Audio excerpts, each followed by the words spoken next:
Est-ce qu'on peut en dire un petit peu plus, le peu d'informations que nous possédons concernant cette prise d'otage qui est en cours?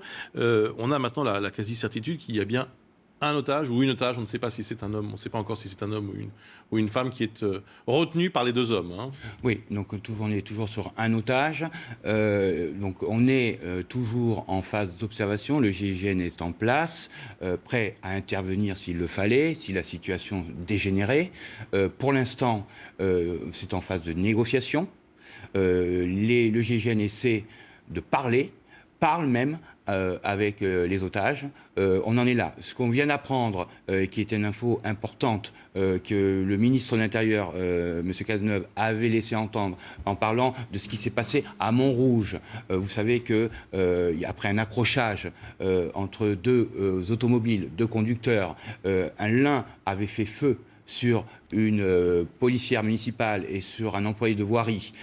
Cette personne était suréquipée avec un gilet pare-balles, un fusil d'armes lourdes et on soupçonnait que cette personne ait pu être un terroriste. Le ministre nous a confirmé tout à l'heure qu'il s'agissait bien d'un terroriste. On sait maintenant qu'on peut faire le lien entre cette affaire et l'affaire du journal Charlie Hebdo. C'est-à-dire que c'est les hommes, ce conducteur qui est aujourd'hui identifié, a été en lien avec les fugitifs qui se sont retranchés. Ils se sont connus, selon nos informations, en 2004-2005, dans cette fameuse filière des Buttes-Chaumont. Vous savez, c'était une filière qui avait envoyé des djihadistes en Irak.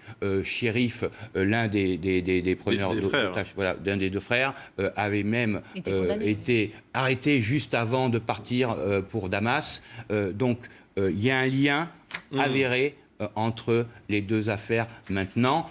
Trop tôt pour dire si c'est bien le troisième homme. Vous savez qu'un troisième homme avait été aperçu dans la voiture par plusieurs témoins. Est-ce que c'est ce troisième homme? Trop tôt encore pour le dire, mais en tout cas, il y a un lien qui est établi à l'heure actuelle entre cette personne qui avait fait feu sur la policière municipale et les deux fugitifs actuellement retranchés.